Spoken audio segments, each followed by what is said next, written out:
In the headlines, the Gulf Coast oil spill. How will it affect drilling plans off our coast? A petition to oust Portsmouth's mayor moves forward.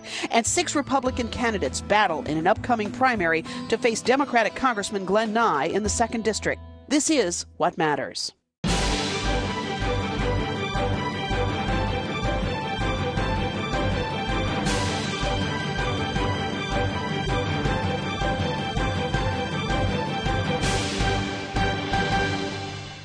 Good evening, I'm Kathy Lewis. There is so much to get to with our editorial panel this week, from politics to pollution and everything in between. That oil spill off the Gulf Coast, what will it mean for drilling prospects off the Virginia coast? Portsmouth Mayor James Holley faces another recall. Attorney General Cuccinelli investigating a former UVA professor for fraud, and no fewer than 6 Republicans are making the most of the final days before the June 8th primary election in the 2nd District. Joining us this week, Julian Walker, political reporter with the Virginian Pilot, along with the Pilot's editorial page editor, Don Lozado. And from the political blogging community, we're glad to have back with us again Democratic blogger Vivian Page and Republican blogger Brian Kerwin. Blogger, it's a hard word. Thank you for being with us. Good to see you all. Thank you so much for being here. Well, we have a lot to get to, so let's jump right into it. This offshore drilling business, we've continued to see these horrifying pictures out of the Gulf. The federal government is saying, let's just at least put on hold this effort to do the environmental impact studies for the drilling off the Virginia coast. Does this situation spell the end of this whole thing, or is it just a comma or a punctuation point? I think it's hard to tell. I mean, the latest news is that some of the oil is under the loop current and may actually be on our coast. Right. But I think to me, the more telling development was the Navy's concern about drilling, and as well, I had a call today. Wallops Island is still concerned about drilling. So I think you put those two together, and there's not a great. We have a very small portion of the ocean anyway. There's not much. And I think the Navy has said, if I'm not, and correct me if I'm wrong here, but 3/4 of the area that's so far been designated, they're saying we would really have a problem with that. Well, I hope the naysayers don't win on this. I don't think a plane crash should stop air travel. I don't think we should all take our cars away if there's a pileup on the highway. One mishap does not end an industry or not end our way of life. So I hope that this is a comma, a hesitation. Let's make sure we do the right things right and we don't do the wrong things that may have led to this problem. Absolutely. The Navy, hey, if we ask the Navy, hey, what do you think of 435,000 people living in Virginia Beach? What do you think they'd tell you? Off the record, we'd rather not have Lynn Haven Mall right next to us. Yeah, they'd rather not have us off of drilling offshore. Apparently, it doesn't cause too much trouble because the Navy seems to do pretty well getting to the Persian Gulf, and I think there's some drilling platforms there. So how much trouble is it? I've got all the respect in the world for the people who say we've got environmental concerns and for training purposes, but come on. Are we going to throw everything away because of one mishap? I mean, let's be a little sensible. Go ahead, Vivian. I think there's obviously an opportunity for us to stop and take a look at this again. I don't think the Navy is just going, let's just throw it all away. I think that the Navy is trying to figure out how in the world this is going to fit in. Plus, you have the environmentalists, of course, concerned about the fact that the drilling may impact us more than anything else. Is there anything out there that we need to be drilling for in the first place? No, I think I think the figures I've seen are something like that the supply may be anywhere from 6 weeks to 24 months. Yeah, something it's not like very. Yeah, theoretically, it's not very. Theoretically, that's why they oppose exploration. But why not explore? But exploring, I think that we have to look at whether or not we need to explore it. But if it turns out we've got nothing out there, I don't want to see anything like the Gulf happening here. Well, I mean, that was an exploratory rig. Right. Well, and let's also remember a couple things. One, the Navy has voiced opposition to this, or concerns about this in the past for many years. So the fact that the Navy or the Pentagon is coming out again and saying we have some concerns about this is not new news. It's new in the sense that it has happened recently, but they've previously expressed these reservations. So that's always been one of the hurdles that's going to have to be surpassed. To the point about the resources that are out there, everyone, for the most part, even Secretary Salazar acknowledges we need to study because these figures are 3 decades old. We don't know what's out there. The third thing, I wonder how much of this is, and this is speculation, but how much of this is a calculation by the president to, on one hand, appease the drill baby drill crowd, even while he may anger some of the environmentalists in his base, and does this now, this ecologic travesty, give him an Give him out a to way say, I gave you a bone, it didn't work out. We'll get you Check next with time. me later. Yeah. Well, speaking of the Navy, there was an interesting development on the Navy and with the Navy in terms of this prospective move of a carrier down to Mayport and all the conversation around that. A group of bipartisan congressional representatives from the region coming together and saying we will not be supporting funding for the beginnings of that work in Mayport. And I keep hearing different things on this. Some people have said, look, this is a done deal. We can make all that noise we want to. It's a done deal. It's going. One's going, and probably more, because you wouldn't do all that just for one. And others say we've got a shot at saving that. What do you think? I mean, the trigger point is the money. I mean, it's going to cost about $1 billion to outfit Mayport so that it can handle a nuclear carrier, if not more. Whether the Navy's got $1 billion to spare to do the work in Mayport is an open question. Glenn Nye is working hard, and he is making his narrative is that we're going to save the carrier. I'm not entirely sure that one congressman can do that. I don't. I haven't heard an argument for moving a carrier that makes any sense. I think if this was more than politics, then we wouldn't have a shot. That's right. That's all it is. Yeah. It's a political battle between Florida and Virginia. And Virginia doesn't have the moxie, that doesn't have the muscle. And we've done that a time or two. It doesn't now. Yeah, this is a very familiar issue, isn't it? Exactly. Yeah, indeed so. So let's talk about Mayor Holley, because Mayor Holley is now facing another recall election. Last time this happened was back in the 80s. So what do we think is going to happen with that? They apparently presented the signatures. They're in the process now of looking over those signatures to see what's what.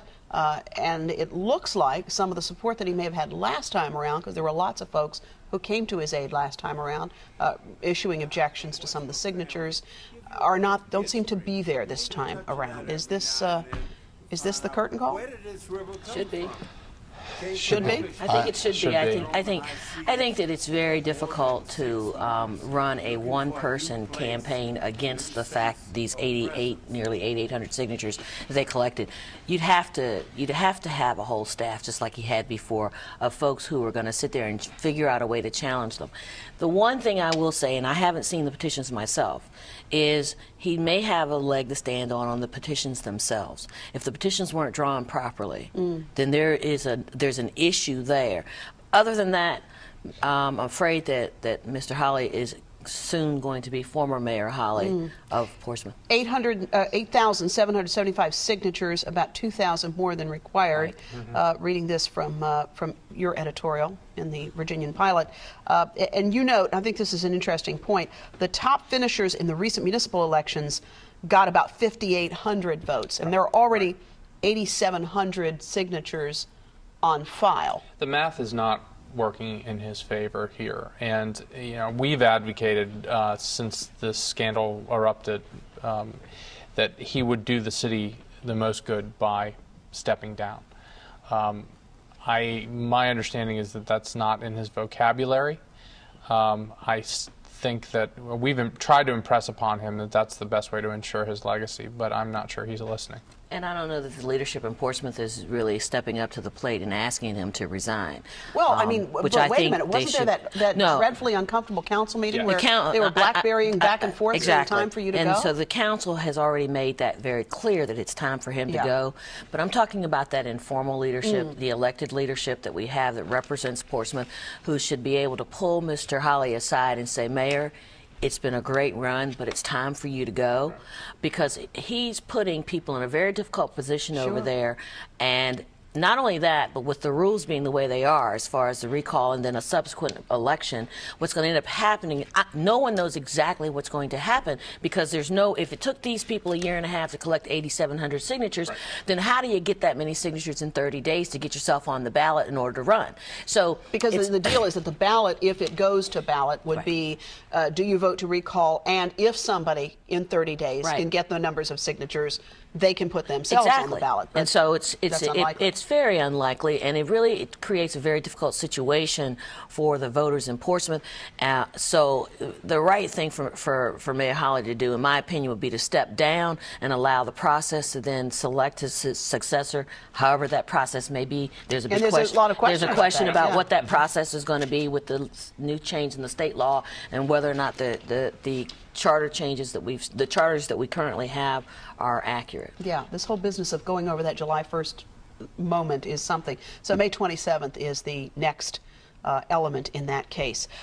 We want to talk about as well this very interesting race underway in the 2nd District. 6 Republicans vying for the primary opportunity to challenge Glenn Nye, the incumbent, first-term incumbent there. Brian Kerwin, I know you're working with one of the clients and or one of the candidates, and so it will be, I know this will be the hardest thing in the world, but it doesn't happen often. All right, but so you're not going to, that's why Brian's not going to be weighing in on this, because he's representing. Read into facial expressions. I like it.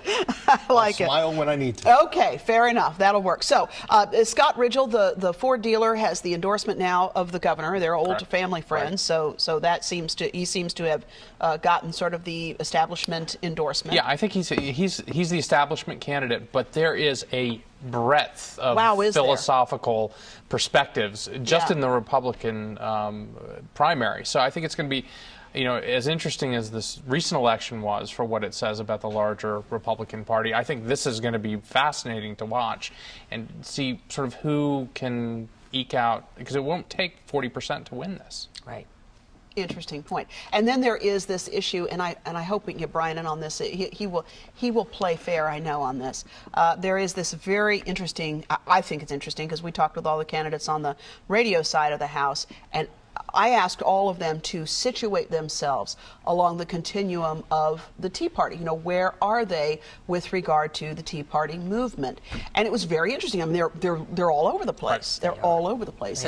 But I don't think we could deny that the Tea Party's had an interesting impact on this election in the 2nd. Would you agree? It's going to be interesting to see just how much of an impact they're really going to have. I mean, the Tea Party did put up something on their website yesterday where they were talking about the candidates up on their Facebook page, talking about the candidates and who was the true conservative in the race and who was somebody they could get behind. And so we'll see how much muscle they have, because they're not supportive of Scott Ridgell. And so, Ridgell is in many of their minds is a rhino, primarily because of his $1,000 contribution to Barack Obama. But as we've learned... let's explore that a little bit, because he said, and you had this on your site, that he contributed to President Obama because it was a vote against Senator Clinton, not necessarily a vote for President Obama. Is that fair enough?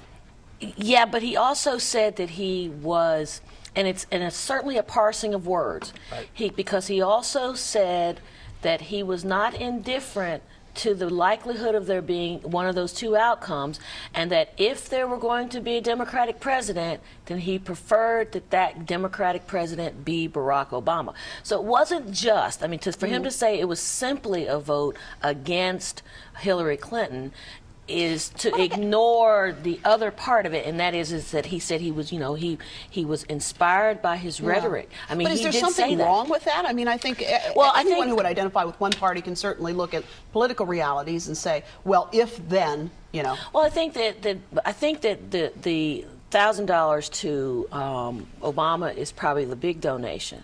But as some other stories have pointed out recently, this is not the first time. He's contributed to Mark Warner, which a lot of Republicans did. He's contributed to Senator Louise Lucas. I doubt if you'll find a lot of Republicans that will admit to that. I bet that's a short list. Yeah. So there is fodder there for who is going to show up at the polls on June the 8th. Remember, this is not a primary election where they're trying to get me to show up. They would prefer that I stay at home, actually. They're trying to reach out to the Republican base and get those people to show up on June the 8th. For that base, this is an issue. So Ridgell actually, I think, has more problems sometimes than most people are willing to admit. Interesting. Well, we'll see how that goes, and I want to make sure that Brian comes back into this conversation here, and that's well, the Tea Party thing's interesting, because what struck me is it's like the Tea Party jury is still out. Like after Massachusetts and New York, and after Florida with Charlie Crist sitting governor, ousted from his own primary race before the vote even happens, and then what happened this week with Rand Paul. Right. And I've been telling people when people say Tea Party, just replace the word Tea Party with activism. an activist. These are the activists. These are the people who are saying, I don't want to send somebody to Washington to be something.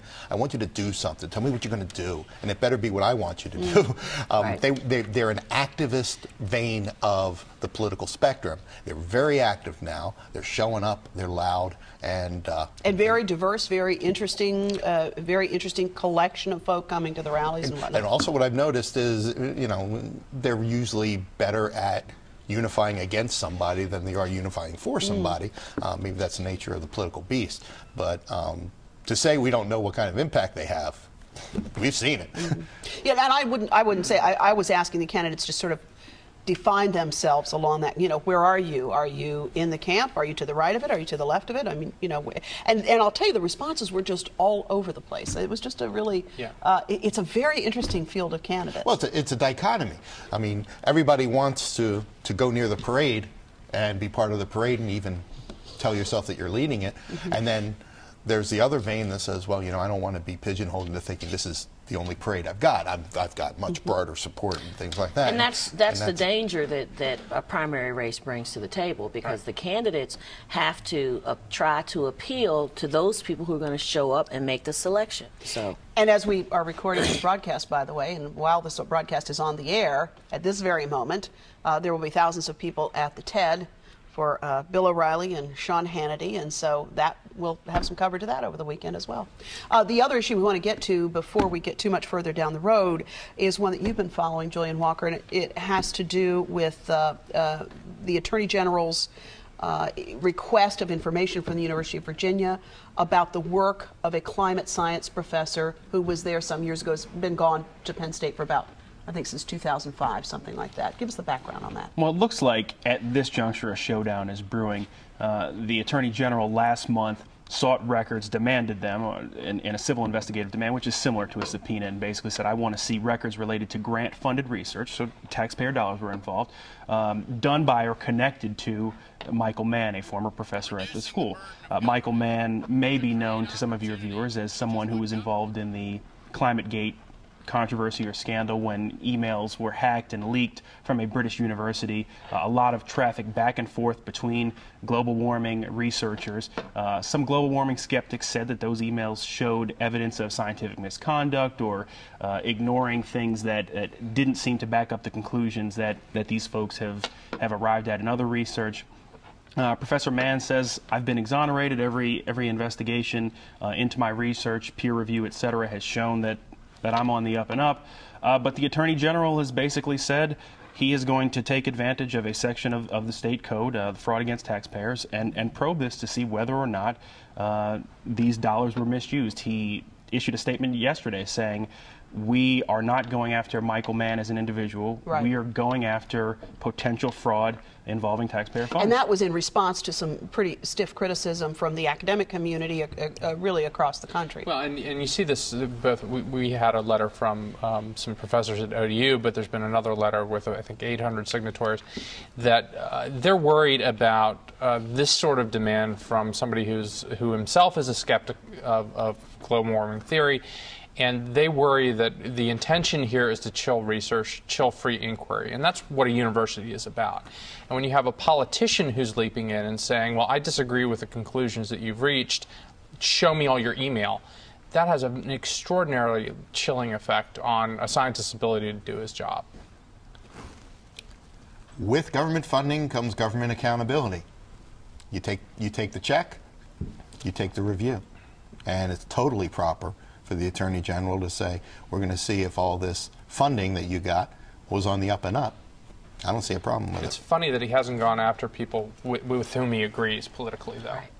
Right. Well, he'd be going after 60% of the state then. At least that's the percent that agreed with him in the last election. Well, one interesting side note about all of this is that you have the Attorney General, who is the legal counsel for all state agencies, yes, including the University of Virginia. Right. And so you have this interesting dynamic now where the lawyer for the school is trying to apparently going after the school And the school is now in this weird kind of nether region about about school kind of technically they've actually gone outside. Right. They've retained Which outside counsel. They probably had to get permission to do that. But they were. Is that not true? He did. I don't know. He did okay that. A statement. Yeah, that's what that I'm he saying. issued They had to get permission. says that he did authorize it. Yeah, because they actually have to get permission in order to do that. You can't go out and hire your own I attorney. thought it was interesting, too, that in the beginning of this process, it looked like the university was sort of trying to figure out how to respond. And it looks like it was not until there was pressure from other universities that and an appeal from the faculty to the rector, the board of visitors, that's where the pressure went to say, you have to do something. And that's why I said a showdown is brewing, because it seemed initially like the school was going to say, we're going to comply, and they essentially said that. And then it seems as more and more folks have come forward and say, no, you need to fight this, you need to resist this, they seem to have gotten a little bit stronger in their opposition. It's the most anti-government the academic community has ever been. Brian, something else. Now, he does say this is about fraud, but isn't it fair to say, Brian, that given that he is on the record as having opposed the validity of climate science research, that there's a lot of research there he could be looking at, right? I mean, there's all kinds of academic research he could be looking at. Maybe he could. You want him to? Pardon? Is that what you're advocating? I don't advocate anything. I'm asking the question of why isn't it fair to suggest that one could at least call that into question given the nature of this particular research? Yeah, and he responded. He said this isn't ideological. This isn't about the content of his research. This is about taxpayer dollars and to make sure that they were spent the way that they were appropriated. I tell you, one of the things I think has been just fascinating about watching him at work is, and I said this to someone on the radio show the other day who was very upset about it. I said, you know what? The people of Virginia elected him. He is not doing anything he said he was not going to do. He was very clear on the campaign trail that this was where he was going, this was what he was going to do. And so there you have it. I mean, and give him some consistency or some credit for being consistent. Well, and I have to give him his kudos for going after payday lenders over in Hampton. Filed suit against an auto lender over there who's charging rates that are exceed the rate that's allowed. So, well, I have another idea for him in the final thought in just a moment.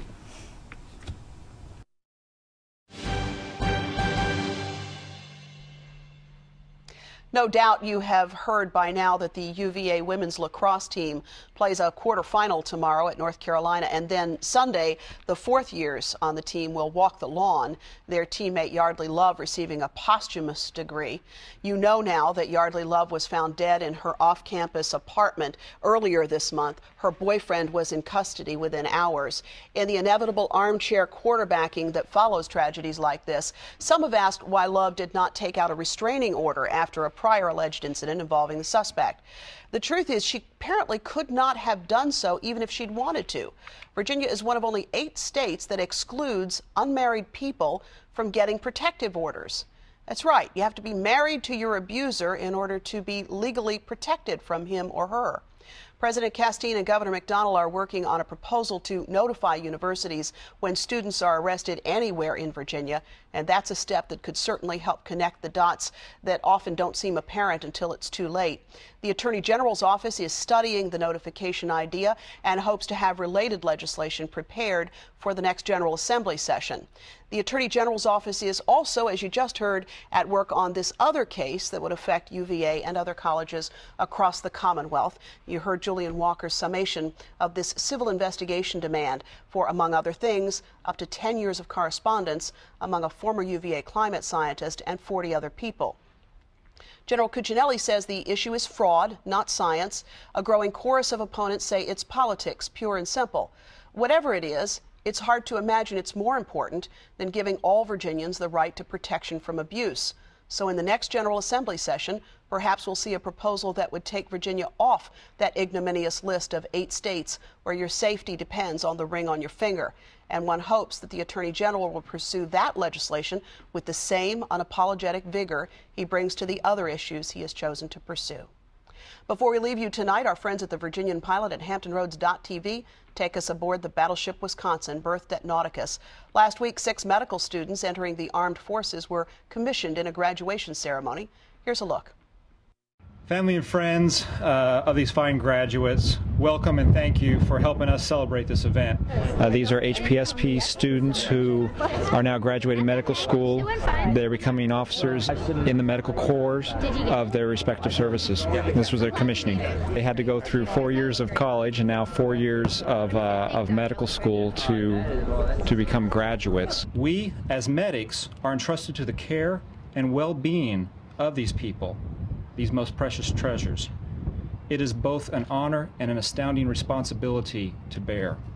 To get there, they got to be pretty smart and pretty with it, because all of these students, their medical school is paid for by the U.S.